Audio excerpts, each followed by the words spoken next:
Om Swastiastu, Namo Buddhaya, salam kebajikan. Yang kami hormati Menteri SDM RI beserta jajaran, yang kami hormati pimpinan dan anggota Komisi 12 DPR RI, serta hadirin yang berbahagia. Pertama-tama, marilah kita panjatkan puji dan syukur kehadirat Tuhan Yang Maha Esa yang telah melimpahkan rahmat dan karunia kepada kita semua. Sehingga pada hari ini kita dapat berkumpul dalam rangka melaksanakan tugas-tugas konstitusional kita. Pada kesempatan ini, kami mengucapkan terima kasih atas perhatian dan kehadiran pimpinan dan juga anggota Komisi 12 DPR RI, serta undangan yang hadir pada rapat kerja pada hari ini.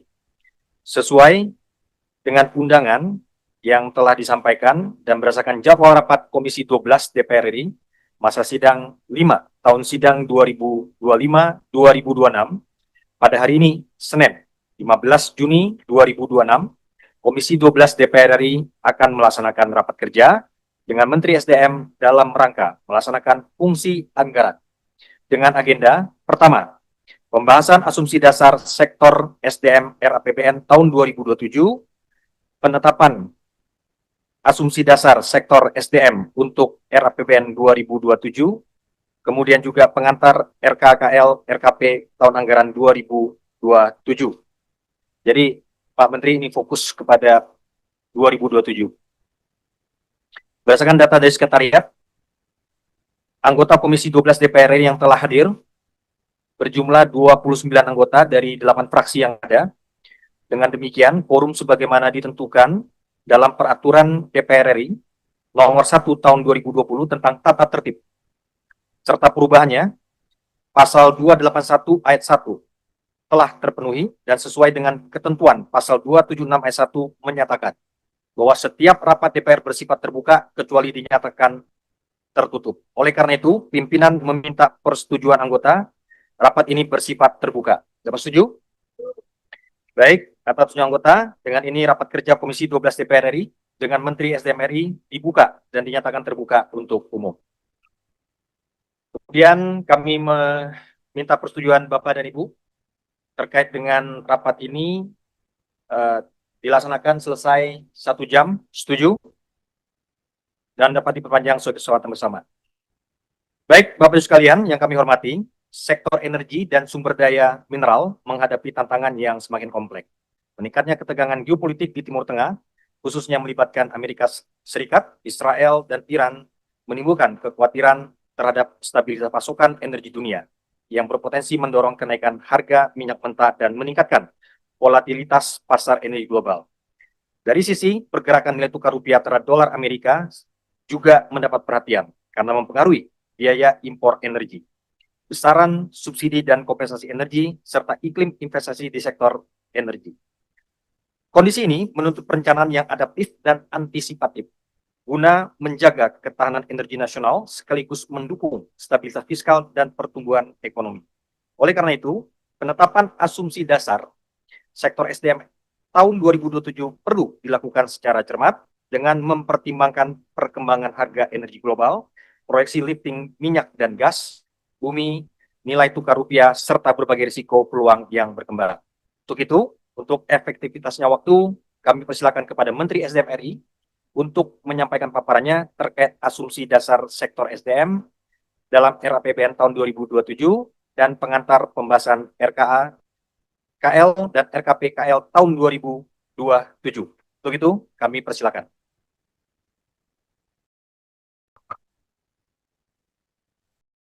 Terima kasih pimpinan. Assalamualaikum warahmatullahi wabarakatuh. Shalom, Om Swastiastu, Namo Buddhaya, salam kebajikan. Yang saya hormati Ketua dan seluruh pimpinan Komisi 12, Bapak Ibu anggota Komisi 12 yang saya hormati. Sebelum saya memulai, izinkan saya untuk menyampaikan mohon maaf keterlambatan karena saya selesai mendampingi Bapak Presiden dalam menerima kunjungan kenegaraan daripada Presiden Jerman. Tadinya kita pikir bisa selesai cepat, tapi karena diskusi yang sangat produktif antara kedua kepala negara sehingga kami baru sempat hadir. Karena itu sekali lagi saya menyampaikan mohon maaf dan pengertiannya. Yang kedua, sesuai dengan arahan dan perintah pimpinan dalam agenda rapat kerja kita hari ini adalah dua poin penting.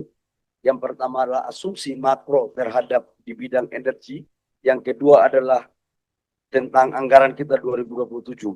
Sebelum saya masuk ke pokok pembahasan, izinkan pimpinan kami menyampaikan bahwa dalam kondisi geopolitik yang sekarang yang belum menentu, dinamika terhadap harga minyak dunia termasuk gas itu selalu dinamis sekali. Dan kita berdoa bahwa persoalan-persoalan ketegangan politik global ini bisa segera selesai sehingga kita bisa membangun suatu frame analisa dan konstruksi terhadap perkiraan harga minyak dunia ke depan yang lebih presisi. Sebab sekarang ini bisa cepat naik, ada juga yang cepat turun. Jadi memang untuk mencari flat rata-ratanya masih butuh penyelesaian yang panjang. Itu yang pertama. Yang kedua, pimpinan kami sebelum masuk juga kami laporkan bahwa di balik dinamika harga minyak global yang terus menaik, kami pemerintah tetap bersepakat atas arahan Bapak Presiden untuk tidak menaikkan BBM yang bersubsidi. Saya ulangi lagi, kami tidak menaikkan BBM yang bersubsidi. Ya. Termasuk LPG.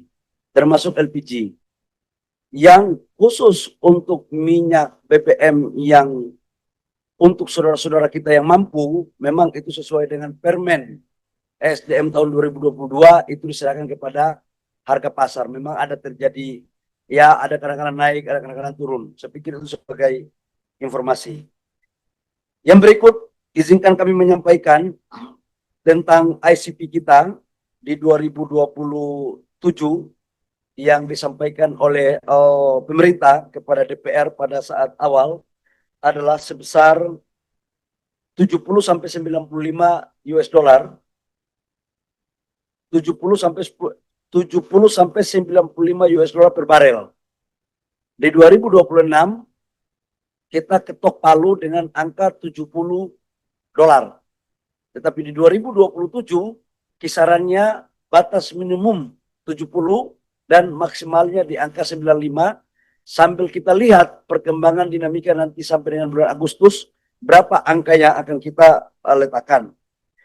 Yang kedua, lifting migas kita itu di 2026 itu di angka 1.594 dan untuk di RAPBN di 2027 kita akan mencoba untuk ditaksiran sekitar 1.536 sampai dengan 1.592 BOPD. Nah, lifting kita untuk minyak itu di kisaran di 2026 di kisaran 610.000 dan di 2027 kisaran sekitar 602 sampai 615.000. Untuk porsi yang ini bisa kita diskusikan. Mana ruang yang lebih untuk bisa kita bicarakan dalam konteks untuk meningkatkan kapasitas lifting daripada seluruh K3S yang ada di negara kita. Yang berikut, untuk lifting gas bumi, itu di 2026 itu 984 BOPD, itu di 2027 kita rancang di angka 934 sampai 977. Kemudian volume BBM dan gas dan LPG bersubsidi. Volume BBM bersubsidi itu di 2026 sekitar 19,17, namun di 2027 kita alokasikan di angka 19,343 sampai 19,561. Minyak tanah itu di 2026 0,53 juta kiloliter, di 2027 itu kita akan alokasikan sekitar 0,543 sampai dengan 0,561. Minyak solar di 2026 itu 18,64, di 2027 kita alokasikan 18,80 sampai dengan 19. LPG rata-rata sama, kita alokasikan di angka 8 juta kiloliter, sama dengan 2026. Subsidi tetap minyak solar, gasoil 48, itu sekitar, mohon maaf, 1.000, dan subsidi listrik di 2026 sekitar 100,83, nanti di 2027 itu 113,45 dan sampai dengan 122,83. Itu kira-kira pimpinan untuk menyangkut dengan asumsi makro kita di sektor migas. Sekali lagi saya katakan bahwa ini sama dengan apa yang disampaikan oleh pemerintah yang dibaca oleh Bapak Presiden, sambil menunggu dinamika geopolitik nanti masuk di bulan Juli Agustus, baru kita bisa mendapatkan angka yang agak sedikit presisi. Itu menyangkut dengan harga, terutama harga ICP, terutama ICP. Berikut pimpinan, masuk ke agenda kedua. Sebelum saya menyampaikan tentang postur anggaran pagu indikatif tahun 2027, kami menyampaikan bahwa anggaran kita di 2026 sebesar 10, kurang lebih sekitar 10 triliun rupiah, dan realisasinya itu sudah mencapai 36%. Oh, salah ini. Berapa persen, Pak? 30%. 30%. Yang itu untuk realisasi di 2026. Kami juga menyampaikan bahwa ada penambahan anggaran di 2026 lewat direktif Presiden untuk Lisdes dan Jargas. Tapi itu baru ditetapkan seminggu lalu. Sehingga itu belum menjadi bagian yang kami laporkan karena masih dalam asistensi BPKP dan Departemen Keuangan. Nah, khusus untuk 2027, selainnya 2027, total pagu anggaran kami yang kami dapat dari pagu indikatif sebesar 27,33 triliun rupiah. 27,33 triliun rupiah yang kita bagi adalah program strategis infrastruktur sebesar 82%. Publik dan non-fisik sekitar 5% atau setara dengan 1,3 triliun. Sementara yang program strategis tadi itu 82% atau setara dengan 22,48 T. Kemudian belanja operasional itu sebesar 3,56 T atau sekitar 13%. Jadi belanja operasional SDM itu dari total pagu anggaran 13% aja. Karena semua anggaran yang ada kita fokuskan untuk menyentuh pada program-program yang ada di masyarakat. Nah, seperti apa breakdown-nya pimpinan? Kami sampaikan bahwa breakdown daripada anggaran 27,3 T tersebut adalah Sekretariat Jenderal Kementerian SDM sebesar 532 miliar 532,75 miliar. Inspektorat Jenderal sebesar 124,46 miliar. Dirjen Minyak dan Gas Bumi sebesar 11 triliun 325,49 miliar. Dirjen Ketenagalistrikan sebesar 10 triliun 460,92 miliar. Dirjen Mineral Batubara sebesar 702,53 miliar. Sekjen Dewan Energi sebesar 78,60 miliar. Dirjen Penegakan Hukum, mana Dirjen Penegakan Hukum? Mungkin anggaran kau kecil jadi kau belum penegakan jelas ini. Dirjen Penegakan Hukum sebesar 86,38 miliar. BPSDM sebesar 851,43 miliar. Badan Geologi sebesar 749,49 miliar. BPH Migas sebesar 474,43 miliar. Dirjen Energi Baru Terbarukan dan Konservasi Energi sebesar 1.813,85 miliar, BEPMA sebesar 105,31 miliar. Ini adalah breakdown dari anggaran 27 triliun. Memang angka ini lebih banyak habis dialokasi di Dirjen Listrik dan Dirjen Migas. Kenapa Bapak Ibu semua kami sampaikan di slide berikut. Kenapa kami alokasikan seperti ini? Karena ini berangkat dari rapat-rapat kerja dengan anggota Komisi 12 yang selalu menyampaikan aspirasi bahwa urusan listrik desa, urusan pemasangan gratis, urusan Jargas, ini yang hampir setiap kita rapat itu yang menjadi aspirasi. Maka kami sebagai pemerintah, khususnya saya sebagai Menteri SDM, mencoba untuk mengadopsi, memahami dari apa yang disampaikan oleh teman-teman anggota Komisi 12. Maka kemudian kita alihkan 80% lebih kita alokasikan untuk rakyat. Yang pertama, converter kit untuk petani sebesar 158,50 miliar US dollar. 158,50 miliar. Biasa bicara lifting ini miliar USD memang. Jadi ya mohon maaf. Kita hari ini merah putih ini harus ngomongnya rupiah. Mohon maaf, salah-salah dikit. Saya lihat Pak Joko soalnya udah pakai songko soalnya. Saya kalau nggak pakai songko kelihatan lifting nggak naik, kepalanya tambah botak. Jadi sekarang baru pulang haji soalnya dia. Yang kedua, untuk pipa gas Bumi Dusem. Ini ruas ini sebenarnya multi years. Ini yang ada di wilayah Sumatera, supaya kalau gas di Sumatera surplus, itu bisa ditarik ke daerah Jawa. Atau begitupun sebaliknya, kalau Jawa yang surplus, itu bisa ditarik ke Sumatera. Itu sebesar,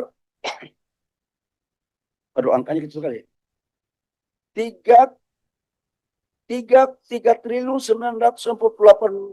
miliar, 160 itu.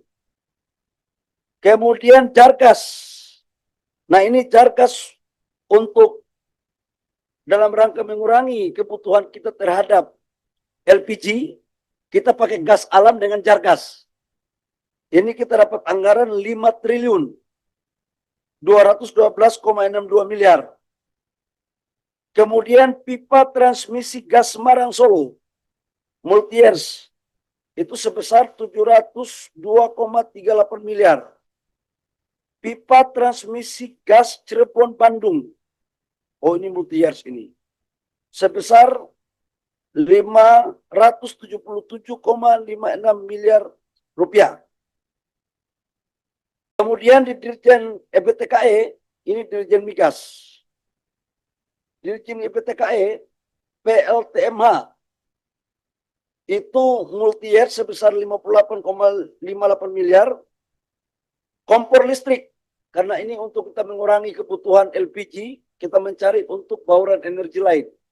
Jadi energi yang kita dorong ke depan tidak hanya tentang LPG, tapi kompor listrik, CNG, macam-macam lah kita buat. Itu sebesar 815,56 miliar.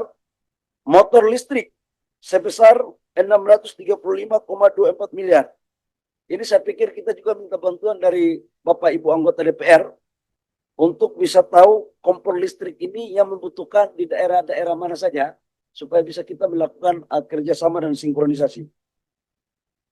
Kemudian di Badan Geologi itu sebesar 100 miliar, karena itu kita bangun kapal untuk kita melakukan eksplorasi terhadap cadangan-cadangan minyak kita. Kapal kita ini sebelum saya lahir kapalnya sudah ada, sampai sekarang masih dipakai. Mana kapal Badan Geologi? Dari tahun 70-an kapal itu. Ya betul. Kemudian listrik. BPBL sebesar 520 miliar. Kalau ada aspirasi mau tambah, kita tambah. Kemudian infrastruktur listrik desa sebesar 9.786,09 miliar. Saya pikir ini adalah program-program prioritas di sektor SDM yang menjadi fokus karena ini merupakan bagian daripada program prioritas Bapak Presiden. Khusus untuk listrik desa, kita tahu bersama bahwa listrik desa ini masih ada kurang lebih sekitar 10.000 lebih titik. 5.700 desa, 4.400 dusun. Dan setelah kemarin saya ke kawasan timur, itu ternyata masih ada juga. Ada pulau, ada storage, nggak ada listrik. Coba bayangkan itu. Jadi ada sebagian di Sulawesi, ada sebagian di Maluku, ada sebagian di Papua.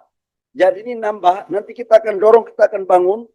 Dan perintah Bapak Presiden, tahun 2029-2030, semua listrik di desa-desa atau dusun-dusun yang belum ada, insya Allah doakan mohon dukungan dari Bapak Ibu anggota Komisi 12 untuk bisa kita selesaikan.